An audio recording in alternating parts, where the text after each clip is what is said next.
Hey, I'm going to need you to gather your belongings and move to the coach where you belong.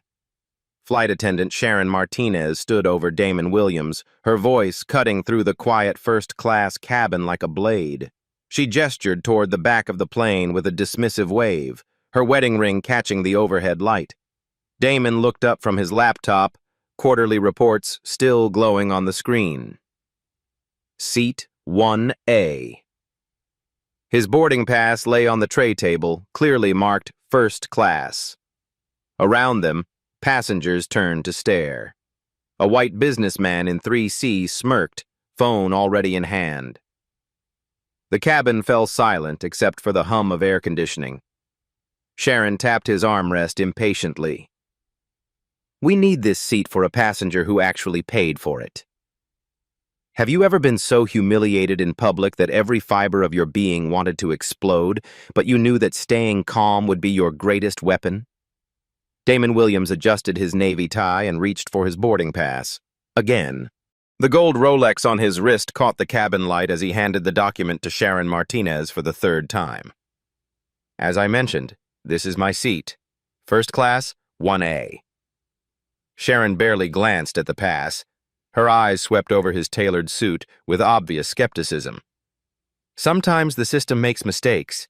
We need to verify this wasn't upgraded without proper payment. The businessman in 3C, Richard Hawthorne, according to his luggage tag, leaned forward with his iPhone recording. This is exactly what I'm talking about, he announced to no one in particular. People gaming the system, taking seats they didn't earn. Damon's phone buzzed against the mahogany tray table. A text from his CFO. Private jet ready if commercial doesn't work out. Board meeting moved to 3 p.m. He silenced the phone and returned his attention to Sharon. I purchased this ticket yesterday, full price. Would you like me to show you the credit card receipt? That won't be necessary. Sharon's voice carried across the half-empty first-class cabin. Only 6 of the 16 seats were occupied, yet she acted as if Damon's presence violated some sacred order. Behind them, a teenager in 4B had pulled out her phone. The TikTok live stream showed 12 viewers, then 37. The number kept climbing as she whispered into the camera, "Y'all, this is crazy. They're trying to kick this black man out of first class for literally no reason." Richard stepped into the aisle, his phone still recording. I fly over 200,000 miles a year with this airline. I've earned the right to a peaceful flight without disruptions. Damon opened his laptop. The screen displayed a spreadsheet titled Williams Holdings, Q3 Corporate Travel Budget, $127,483,000. He minimized it quickly, but not before the numbers flashed across the display. Sharon called toward the gate. We have a situation in first class. Could you send someone up? Flight departure, 15 minutes. A gate agent appeared, a nervous woman in her 20s clutching a tablet. Behind her walked Officer Martinez, a security guard whose uniform strained against his belly.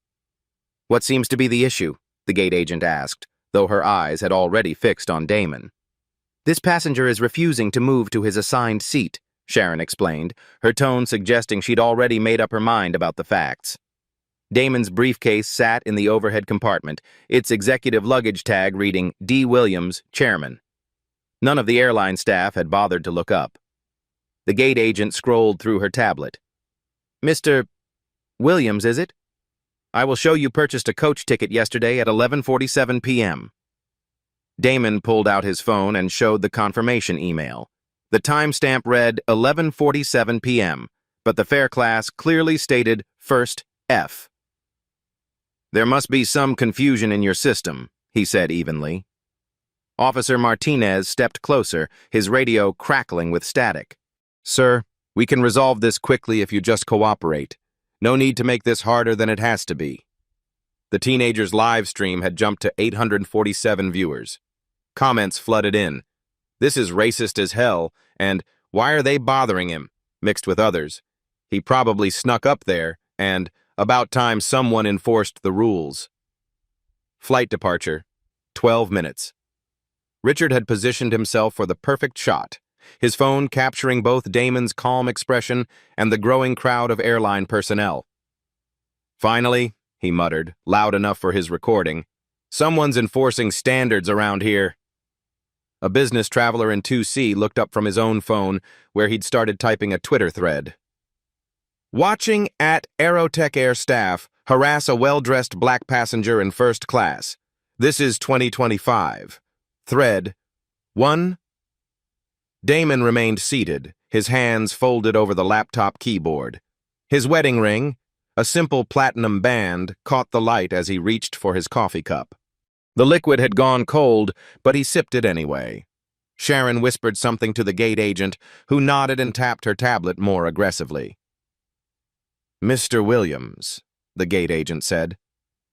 Company policy allows us to reseat passengers when there are discrepancies. We have several nice seats available in premium economy. There's no discrepancy, Damon replied. I'm in the seat I purchased. The live stream viewer count hit 1,200. The teenager adjusted her angle to capture Damon's face, calm, almost meditative, as 3 airline employees and a security officer surrounded his seat. Officer Martinez's radio crackled again. A voice from ground control. Flight 447, what's your status? We're showing a delay. Sir, the security officer said, his tone shifting toward the official, you can walk off voluntarily, or we'll have to escort you. Your choice. Richard's phone captured everything. The way Damon's shoulders stayed relaxed. How his fingers never trembled as he closed the laptop with deliberate precision. The small smile that played at the corner of his mouth as he scrolled through his phone contacts. The name at the top of his favorites list read, Mitchell Stevens, CEO, Aerotech Airlines. Flight departure, 10 minutes. Damon's thumb hovered over the call button. Around him, the circle of airline staff waited. The live stream audience had grown to 1,847 viewers, all watching a successful black executive being treated like a criminal for occupying the seat he'd rightfully purchased. But something in Damon's posture suggested this story was far from over. Flight departure. 8 minutes. Captain Reynolds emerged from the cockpit, his silver hair catching the cabin lights. 40 years of flying had taught him to handle turbulence, but the kind brewing in first class seemed different, more dangerous. What's the situation here? His voice carried the authority of someone accustomed to final decisions. Sharon straightened her uniform. Captain, this passenger is refusing to move to his correct seat assignment. The teenager's live stream had exploded to 3,200 viewers. Her whispered commentary provided real-time updates. Now the pilot's here. This is getting serious. They really about to drag this man off the plane. Comments flooded the screen faster than she could read them. Call the news! This is Delta all over again. Get his lawyer on the phone. Richard Hawthorne had found his perfect angle. Phone steady as he documented what he clearly believed was justice being served. I've seen this before, he announced to his own recording. They buy coach tickets, then try to sneak into first class. Finally, someone's got the spine to do something about it. Flight departure, 6 minutes. A gate supervisor appeared. Janet Morrison, according to her badge. She carried a thick policy manual and the weary expression of someone who'd handled too many situations in her career. Mr. Williams, she began, consulting her tablet. I'm reviewing your reservation history. You've only flown with us twice in the past year, both times in economy. This sudden upgrade seems unusual. Damon's laptop remained closed on the tray table, but his phone screen lit up with incoming messages. His assistant, board meeting prep materials ready. His CFO, Q4 contracts need review before 3 p.m. His wife, how's the flight? Love you. He responded only to the last one. Slight delay. Tell you about it later. The business traveler in 2C had posted his Twitter thread, already gathering retweets. Thread 37.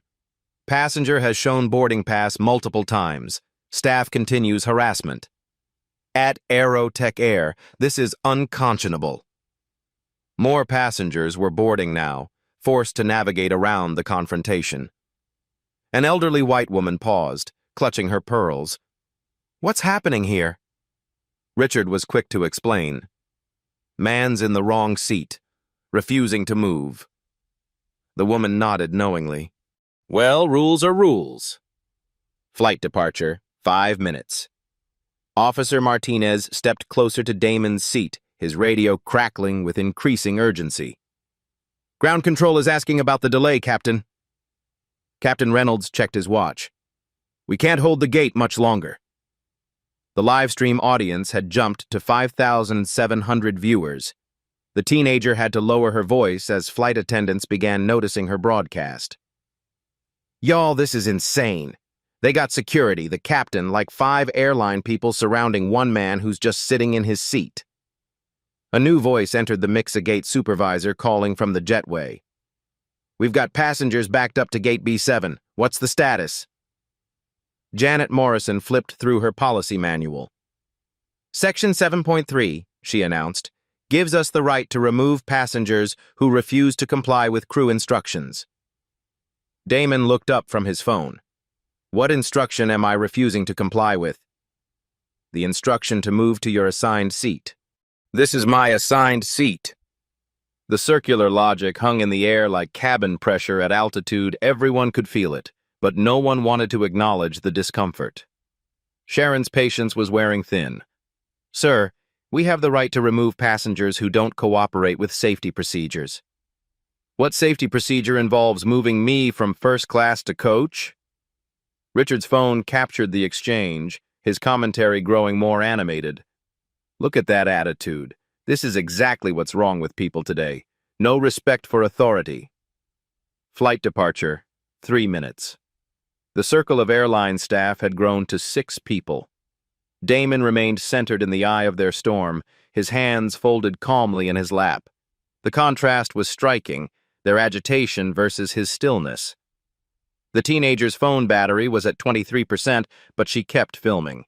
The viewer count had stabilized around 6,100, but engagement was through the roof. The comment section had become a digital battlefield. "Free that man! Free!" mixed with, "He's obviously lying," and "This is America in 2025. Captain Reynolds pulled out his own phone. "I'm calling operations. We need resolution now." Janet Morrison had found what she was looking for in the policy manual. Here it is, Section 12.4.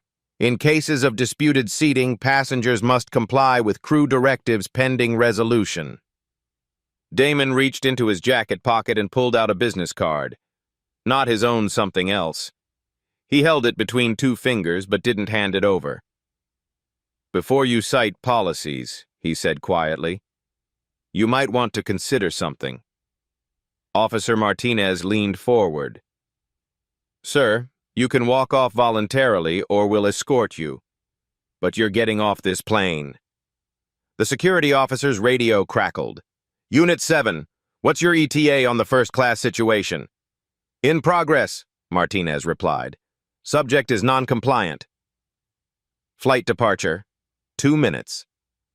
The teenage live streamer adjusted her angle as more passengers crowded the aisle behind her. Her viewer count had jumped again, 7,300 people watching from around the world. "Oh my God," she whispered to her audience. "They're really about to drag him off. This man hasn't raised his voice once. He's been nothing but polite." Richard disagreed loudly. "Polite?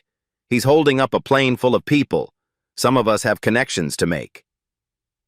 The business traveler in 2C looked up from his laptop.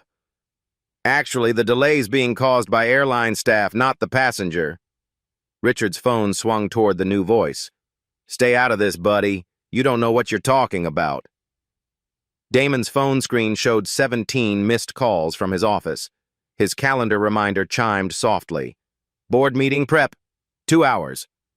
He scrolled through his contacts one more time, thumb hovering over that first name.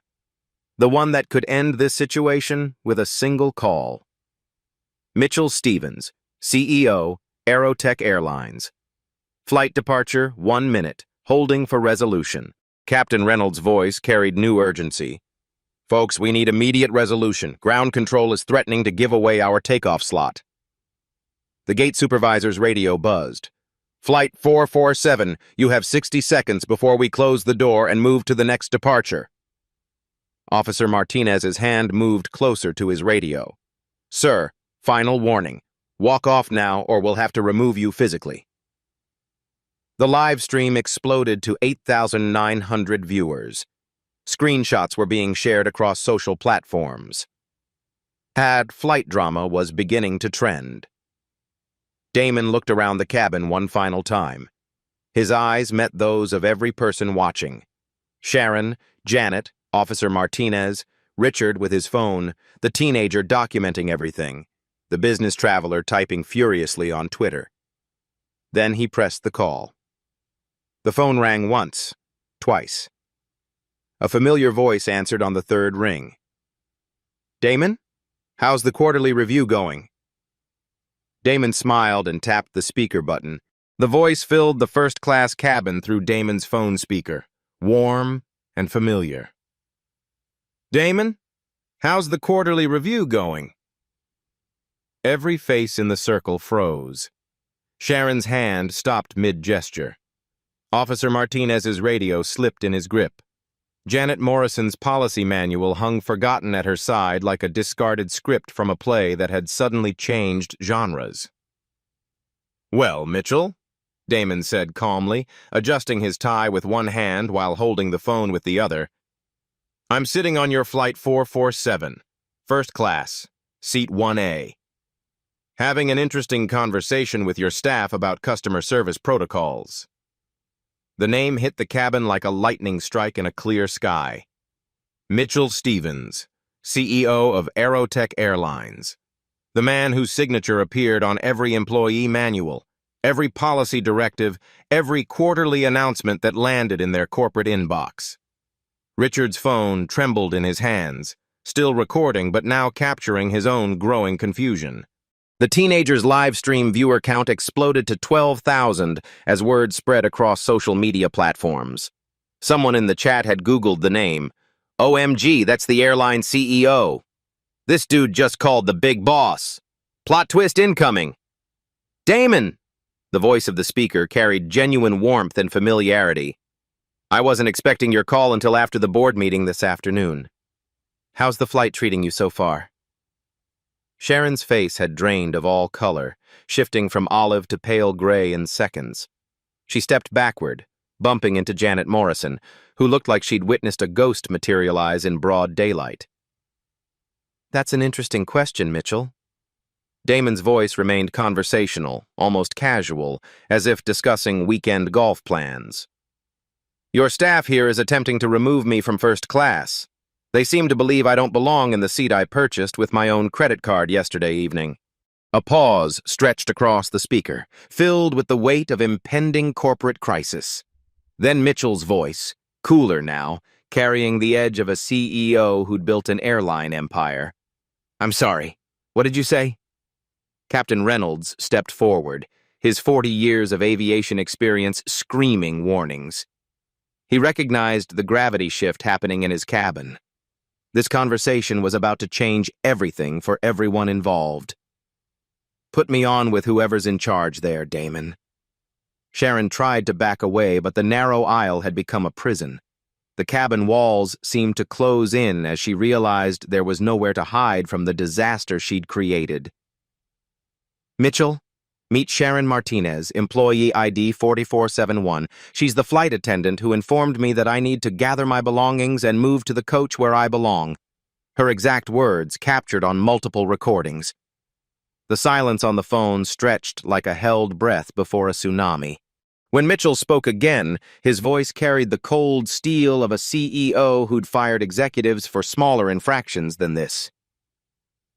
Ms. Martinez, this is Mitchell Stevens, your CEO. Are you there? Sharon's mouth opened and closed soundlessly, like a fish gasping on dry land. Her throat seemed to have forgotten how to produce sound. Finally, she managed a strangled whisper. Yes, Mr. Stevens, there's been a terrible misunderstanding. Explain the misunderstanding. in detail. The teenager's phone captured everything in high definition. Her whispered commentary had stopped entirely. The drama was providing its own narration. The 15,000 viewers watching needed no explanation as they witnessed a corporate meltdown in real time. "The passenger," Sharon began, then stopped, her voice cracking. "Mr. Williams was...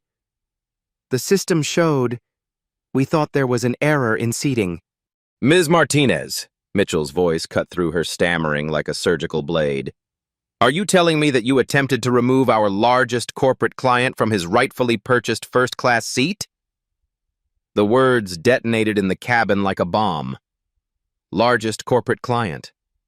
Richard's recording captured the moment perfectly, the way Sharon's knees seemed to buckle under the weight of realization, how Officer Martinez took an involuntary step backward as if the words had physical force, the collective intake of breath from watching passengers who suddenly understood they were witnessing corporate history. "Mr. Stevens," Captain Reynolds interjected, attempting damage control with the desperation of a pilot trying to prevent a crash. "This is Captain Reynolds. Perhaps we can resolve this matter quietly and move forward with—" "Captain Reynolds, is it? Tell me, what's the current status of Mr. Williams? Is he still surrounded by my employees like some kind of criminal?" The captain looked around at the circle of staff surrounding Damon's Seat 6 people, who moments ago had been ready to forcibly remove the airline's most valuable customer. There were questions raised about his ticket validity. Damon reached into his leather briefcase with deliberate slowness, like a magician preparing his most devastating trick. From it, he extracted a leather portfolio and opened it with theatrical precision. The document he pulled out bore the unmistakable Aerotech Airlines corporate logo at the top. "Mitchell, should I show them the Williams Holdings corporate travel contract, the one we just renewed last month?" Another pause, this one filled with the sound of a CEO accessing his computer and pulling up files. "The one we renewed last month? The $127 million annual agreement that makes Williams Holdings our single largest corporate client?" The number hit the cabin like a physical force. $127 million. Annual. The teenage live streamer's chat exploded. 127 million? He's not just rich, he's rich, rich. This man pays their salaries. Plot twist of the century. The business traveler in 2C stopped typing his viral Twitter thread mid-sentence. His mouth hung open as he stared at Damon with new understanding. This wasn't just some successful businessman, this was corporate royalty. Richard's phone had captured the entire revelation, but his hands were shaking now. The troublemaker he'd been documenting as someone who didn't belong was apparently worth more to the airline than Richard could earn in several lifetimes. "Janet Morrison, gate supervisor," Mitchell's voice continued with the precision of someone reading from an employee database. "I assume you're there as well, consulting your policy manual?" Janet clutched her thick manual like a shield against incoming fire. "Yes, Mr. Stevens. I was attempting to resolve the situation according to established company guidelines and procedures." "Which specific guidelines authorize the removal of passengers from seats they've rightfully purchased at full price?" Section 12.4 allows for crew discretion in cases of... Section 12.4 applies to genuinely disputed seating arrangements. Is there a legitimate dispute about Mr. Williams' seat assignment? Damon held up his boarding pass again, this time angling it toward the teenager's phone camera so the live stream audience could see. The first-class designation was printed clearly in bold letters. First, F, Seat 1A. "No dispute," Damon said quietly, his voice carrying the confidence of someone who'd never doubted the outcome. "Seat 1A, first class. Purchased yesterday at 11:47 p.m. for $3,247. Full price, no discounts, no upgrades." The teenager's battery was at 8%, but she kept filming with religious dedication. This was the story of a lifetime unfolding in real time, the kind of content that launched careers. Officer Martinez's radio crackled with increasing urgency. A voice from security dispatch.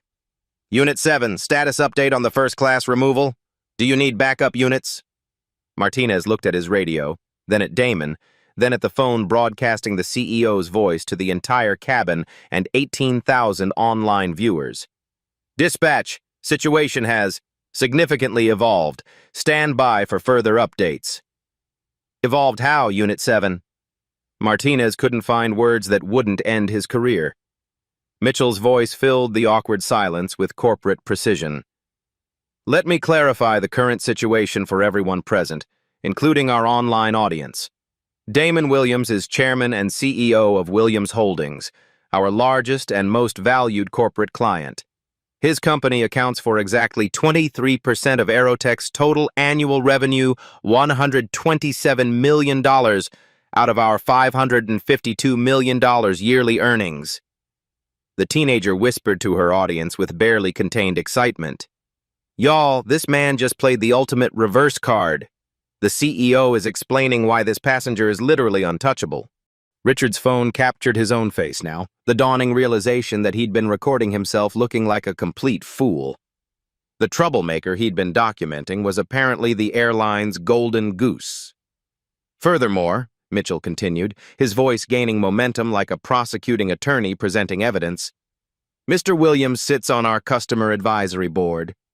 He's personally consulted on our first-class service improvements, our corporate travel policies, and our customer experience initiatives.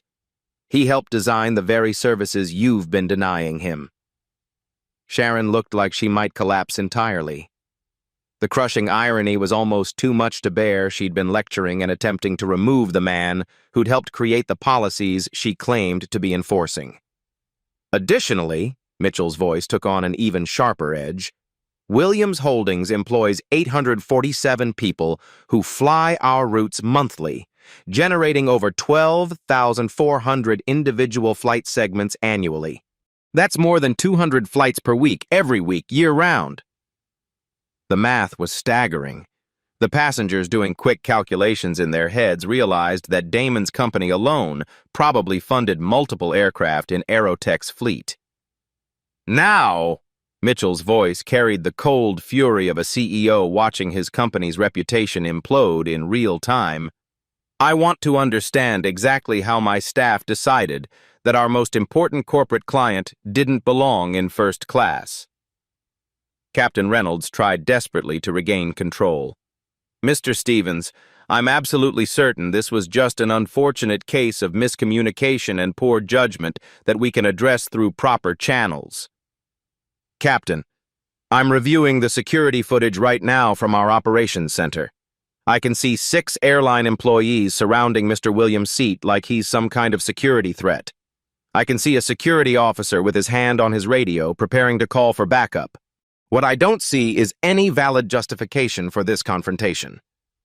The live stream had hit 22,000 viewers and was climbing. Screenshots were spreading across Twitter, Instagram, TikTok faster than wildfire. #Airline shame was trending nationally. News outlets were starting to pick up the story. This was becoming a public relations nightmare of epic proportions. Damon leaned back in his seat, completely relaxed now, like a chess master who'd just announced checkmate. He'd played his cards with perfect timing, waiting until the situation reached maximum dramatic tension before revealing his royal flush. Mitchell, there's one more thing you should know about this situation. What's that, Damon? The entire incident has been live-streamed to over 22,000 viewers and is growing. It's being recorded from multiple angles by several passengers. Your brand is trending on social media right now, and not in a positive way. Another pause, filled with the sound of a corporate crisis management team probably being assembled in an emergency conference room. When Mitchell spoke again, his voice carried the weight of a CEO watching his company's stock price and reputation hang in the balance of the next few sentences. Ms. Martinez, Officer Martinez, Ms. Morrison, you're all suspended without pay, effective immediately, pending a full investigation. Captain Reynolds, I want you to personally ensure Mr. Williams receives exemplary service for the remainder of his flight. Sharon's knees finally gave out. She grabbed the nearest seat back for support, her career crashing around her like debris from an explosion. Furthermore, Mitchell continued with the efficiency of someone accustomed to crisis management, I'm authorizing immediate compensation for this incident. Mr. Williams, we'll discuss appropriate remedies privately, but I can assure you this will be addressed at the highest levels. The teenager's phone finally died, but not before capturing Sharon's face as the full magnitude of her actions hit her. She'd gone from employed flight attendant to suspended pariah in the span of one phone call. Richard had stopped recording entirely, trying unsuccessfully to delete his earlier commentary. The man he'd been publicly shaming was apparently powerful enough to destroy careers with a single phone call. One final thing, Damon said, his voice maintaining that same calm tone that had never wavered throughout the entire confrontation. Our annual corporate travel contract renewal meeting is scheduled for next Tuesday. I think we'll have some very interesting topics to discuss. The unspoken threat hung in the air like smoke from a fired cannon. $127 million in annual revenue, 23% of the airline's total corporate business, all potentially hanging on how they handled the next few critical minutes. Mitchell's voice came through with crystal clarity. Damon, I'll be calling you personally within the hour. This will be addressed at the highest executive levels, and there will be consequences. I look forward to that conversation, Mitchell. Damon ended the call and slipped his phone back into his jacket pocket with the satisfaction of someone who'd just delivered a masterclass in strategic warfare. The cabin fell silent except for the hum of air conditioning and the distant sound of jet engines preparing for takeoff. He looked around at the faces surrounding him. Sharon fighting back tears of professional devastation. Officer Martinez staring at his radio in complete disbelief. Janet Morrison clutching her now useless policy manual like a life preserver. Richard frantically trying to delete his social media posts, the teenager holding her dead phone like a weapon that had just changed everything. Now then, Damon said quietly, opening his laptop with the casual air of someone returning to routine business. I believe we have a flight to catch, and I have a board meeting to prepare for.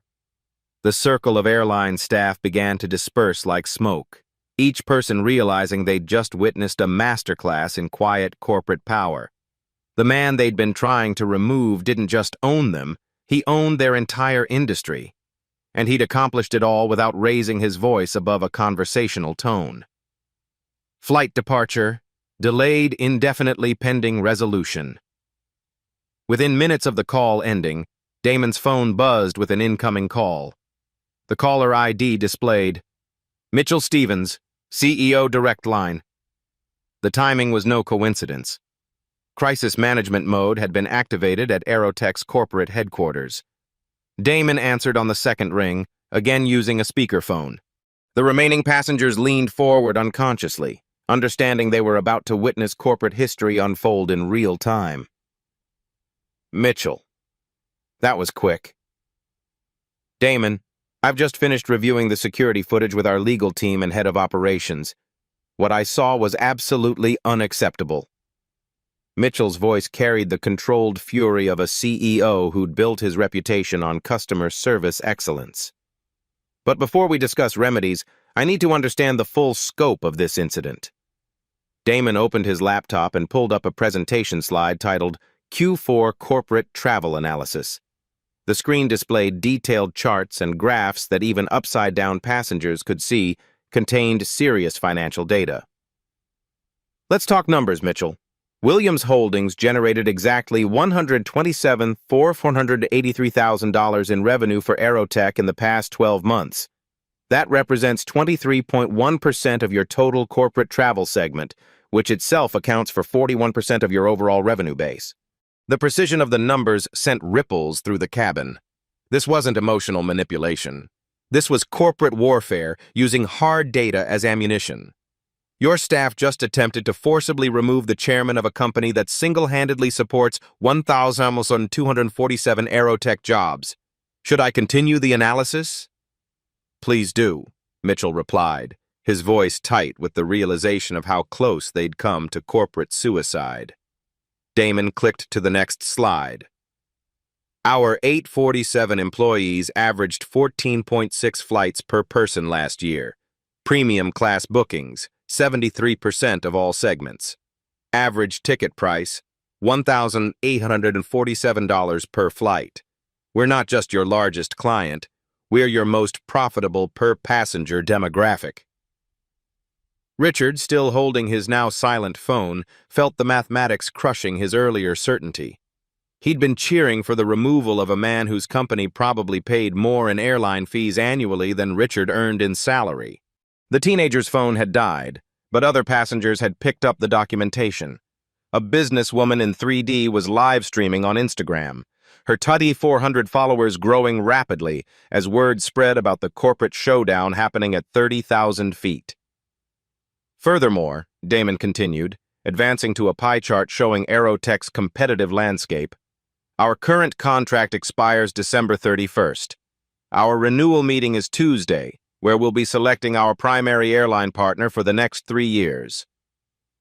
He paused, letting the implications sink in before delivering the critical blow. Delta has submitted a proposal 12% below your current rates. United is offering a 15% discount plus dedicated corporate concierge service. JetBlue has proposed a flat 20% reduction with guaranteed first-class availability for all C-level executives. The silence on the phone stretched like a wire about to snap.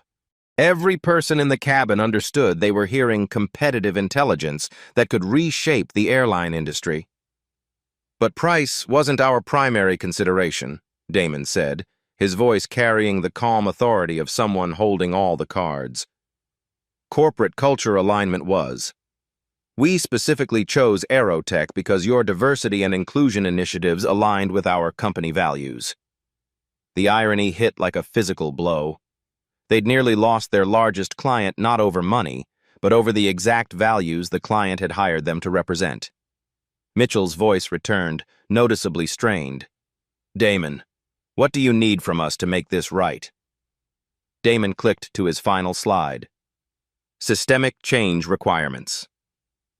The presentation was clearly prepared in advance. This wasn't improvisation, it was strategy. First, immediate implementation of bias reporting protocols. Every discrimination incident must be documented and tracked at the corporate level, not handled locally where it can be buried. He paused as Sharon, still sitting in a nearby jump seat where Captain Reynolds had ordered her to remain, visibly flinched. Second, mandatory monthly bias training for all customer-facing staff. Not annual diversity workshops monthly, measurable competency assessments with employment consequences for failure. Janet Morrison's policy manual felt heavier in her hands as she realized her rule-book approach had just become obsolete. Third, executive accountability metrics. VP-level bonuses tied directly to inclusion performance scores. If discrimination incidents spike in a region, the responsible executives lose compensation. The businesswoman live streaming whispered to her audience, "This man is literally rewriting airline policy in real time. This is how real power works." Fourth, implementation of a passenger dignity app. Real-time reporting system for discrimination incidents with automatic escalation to corporate headquarters and legal review within 24 hours. Damon's phone buzzed with a text from his wife. "Kids asking when Daddy's coming home.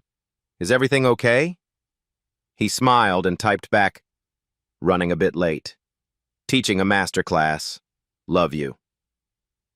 Fifth, a $100,000 annual donation to civil rights organizations, specifically focused on transportation equity. Not a one-time gesture, an ongoing commitment. Mitchell's voice carried resignation mixed with respect. "Those are comprehensive requirements." "I'm not finished." Damon advanced to a legal document on his screen. Sixth, inclusion of anti-discrimination clauses in all corporate travel contracts. Any client experiencing bias has immediate grounds for contract termination without penalty. The legal implications were staggering. Aerotech would essentially be guaranteeing discrimination-free service or facing instant loss of major corporate accounts. Seventh, quarterly public reporting of bias incident statistics. Full transparency, published on your corporate website alongside your safety records. Officer Martinez, still standing awkwardly in the aisle, understood that his industry was being transformed by a man who'd never raised his voice above conversational volume. And finally, Damon said, clicking to a final slide showing stock market data, immediate board-level review of today's incident. I want to know how a company that claims to value diversity came within minutes of forcibly removing its largest minority-owned corporate client. The mathematical precision of Damon's demands revealed the true scope of his power. This wasn't an emotional reaction. It was systematic corporate restructuring using economic leverage as the fulcrum. Mitchell's response came after a long pause. Damon, those requirements represent significant operational changes and financial commitments. They represent the cost of keeping a $127 million account. Damon's voice remained calm, but the steel underneath was unmistakable. The alternative is explaining to your shareholders why Aerotech lost nearly a quarter of its corporate revenue because your staff couldn't respect a black executive in first class. The phrase hung in the air like a judicial verdict. Every passenger understood they'd witnessed the transformation of a corporate incident into systemic change. Your stock price is down 3% since this incident started trending on social media, Damon continued, consulting his phone. The hashtag #Airline Shame has had 47,000 mentions in the past hour. Your crisis management team is probably calculating the full PR damage as we speak. Captain Reynolds checked his own phone and winced. The story had been picked up by major news outlets. CNN, Fox, MSNBC, all running variations of black CEO humiliated by airline staff. But, Damon said, his tone shifting slightly toward conciliation, systemic change creates positive press. Companies that lead on inclusion issues see stock price increases averaging 12% over 3 years. You can turn today's crisis into tomorrow's competitive advantage. The offer was brilliant punishment wrapped in opportunity, consequences disguised as benefits. Mitchell's voice carried newfound respect. What's your timeline for implementation? The bias reporting system launches within 30 days. Training protocols begin immediately, starting with every employee who was involved in today's incident. Executive accountability metrics are included in Q1 performance reviews. Damon closed his laptop with finality. The corporate donation happens within 60 days, with the first quarterly transparency report published simultaneously. And if we agree to all of this, then Williams Holdings renews our 3-year contract at current rates, with a 15% increase in annual volume as we consolidate our other airline relationships with Aerotech. The reversal was complete. What had started as potential contract termination had become expansion contingent on fundamental corporate change. And the staff involved in today's incident? Mitchell asked. Damon looked directly at Sharon, who sat frozen in corporate purgatory awaiting her fate. Suspension without pay, pending completion of intensive bias training and cultural competency certification. Reinstatement contingent on successful completion and demonstrated behavioral change. It was punishment, but not destruction. Consequences, but with the possibility of redemption. Full agreement? Mitchell asked. Full agreement. And Mitchell? I want the signed commitment documents before this plane lands. Your legal team has 2 hours. The ultimatum was delivered with the calm certainty of someone who'd never doubted the outcome. You'll have them. Damon ended the call and looked around the cabin. What had started as humiliation had become transformation. Corporate policy was being rewritten at 35,000 feet by a man who understood that true power wasn't about domination, it was about systemic change. 2 hours later, Flight 447 approaching destination, Damon's phone chimed with an email notification. The sender, Mitchell Stevens, signed agreements attached.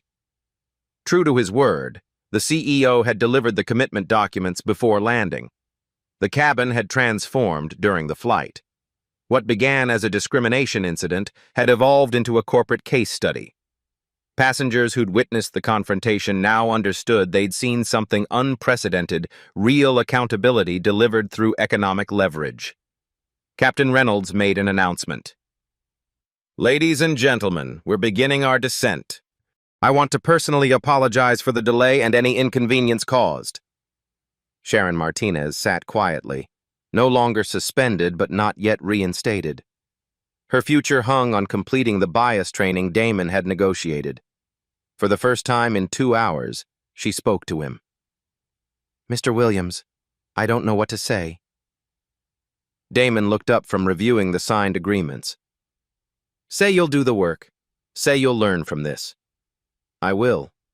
I promise." That's all any of us can do. Learn and do better.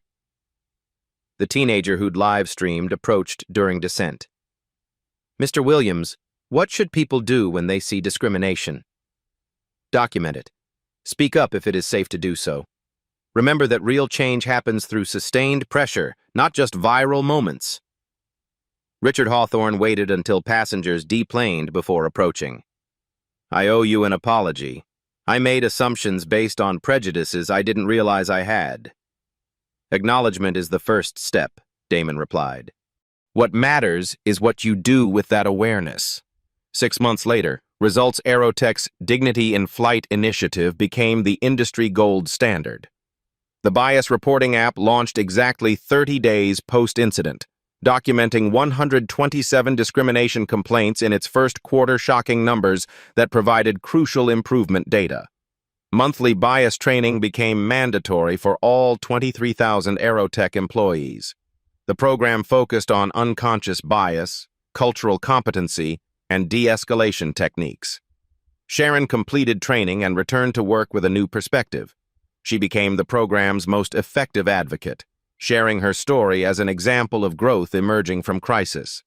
Executive accountability metrics proved transformative. 3 regional VPs lost bonuses due to discrimination incidents. The message was clear: bias affected business performance. Quarterly transparency reports showed dramatic improvement. Discrimination complaints dropped 78% within 6 months as training took effect. Corporate transformation metrics. Williams Holdings renewed their contract with 15% volume increase, generating additional $19 million annual revenue for Aerotech. Customer satisfaction scores rose from 74% to 89% within 8 months. Net Promoter Score among minority business travelers increased by 34 points. Stock performance validated Damon's prediction. Aerotech shares rose 14% over the following year, outperforming industry averages as investors rewarded diversity leadership. The $100,000 annual donation funded transportation equity programs in 12 cities, creating community impact beyond corporate walls. Personal transformations. Officer Martinez transferred to customer service training, developing de-escalation protocols for passenger conflicts. Janet Morrison was promoted to head the new Corporate Inclusion Office, redirecting her policy expertise toward systemic change. Captain Reynolds became a vocal advocate for pilot diversity programs, understanding inclusive leadership started in the cockpit. Richard enrolled in unconscious bias training at his company, eventually becoming a diversity champion who referenced Flight 447 in speaking engagements. Industry-wide impact. The Department of Transportation began requiring annual bias training for all commercial airline personnel. The Aerotech model became a federal policy template. Harvard Business School developed a case study around the incident, teaching MBA students how economic leverage could drive social change faster than legal approaches. Corporate travel managers across Fortune 500 companies began including anti-discrimination clauses in airline contracts, creating industry-wide incentives for inclusive service. Other airlines implemented similar programs. Delta, United, and Southwest competed to demonstrate commitment to inclusive service. Systemic change achieved. The incident proved individual action, combined with economic power and strategic thinking, could create systemic change faster than legislative processes. It demonstrated that dignity wasn't negotiable, and those with power had responsibility to use it for broader transformation. Most importantly, it showed how one moment of injustice could become a catalyst for industry-wide reform when met with strategic response rather than emotional reaction. The mathematical precision of Damon's approach using data, economic leverage, and systematic demands created lasting change that outlived the viral moment. 6 months later, when another black executive boarded an Aerotech flight, the crew's first instinct was welcome, not suspicion. The training had worked.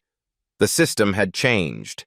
And in corporate boardrooms across America, executives learned a crucial lesson.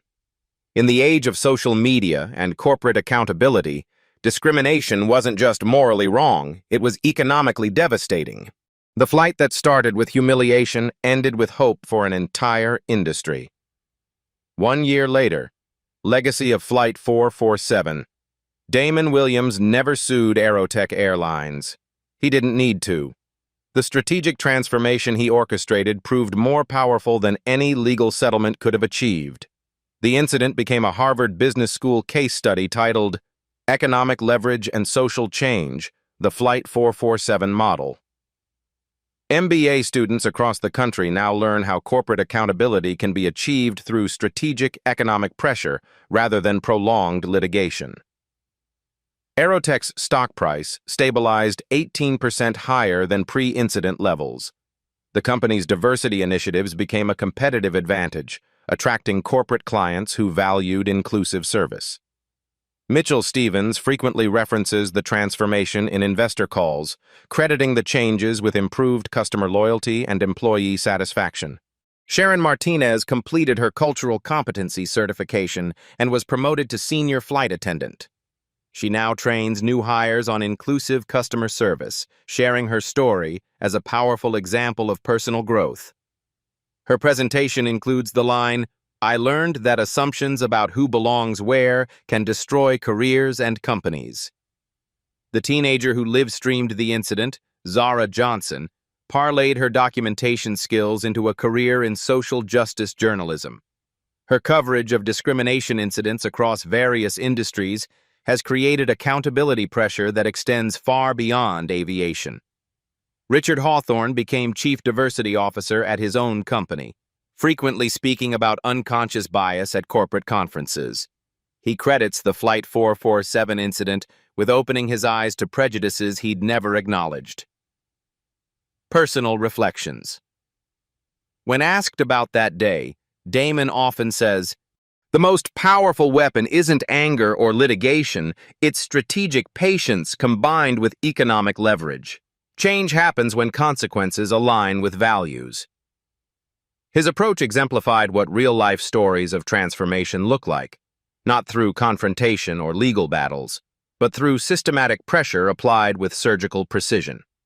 The incident demonstrates how touching stories of discrimination can become catalysts for industry-wide reform when met with strategic rather than emotional responses.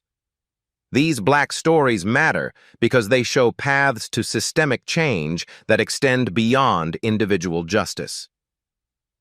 Broader impact. The aviation industry adopted the Aerotech standard for bias prevention. Federal regulations now require quarterly discrimination reporting from all major airlines. Corporate travel contracts routinely include anti-discrimination clauses with financial penalties. More importantly, the incident changed how corporate executives think about discrimination incidents. The fear of becoming another Flight 447 case study creates institutional pressure for proactive inclusion rather than reactive damage control. Values summary. Damon's story illustrates that dignity is non-negotiable, regardless of economic status or corporate power. However, it also shows how those with economic leverage have a responsibility to use that power for systemic change rather than personal revenge. The mathematical precision of his approach, data over emotion, strategy over anger, transformation over punishment created lasting change that protected future travelers from similar humiliation. Call to action. Have you witnessed discrimination in your travels, workplace, or daily life? Your story matters. Document what you see. Speak up when it's safe. Share your experiences in the comments below because every story of injustice needs witnesses, and every witness can become an agent of change. If this story resonated with you, share it with others who need to understand how quiet power can overcome systemic bias. Subscribe to Blacktail's Stories for more accounts of strategic triumph over discrimination. Hit the notification bell, because these real-life stories of courage and transformation remind us that change is possible when ordinary people refuse to accept injustice as normal. Together, we can ensure that dignity and respect aren't privileges to be earned, but rights to be protected.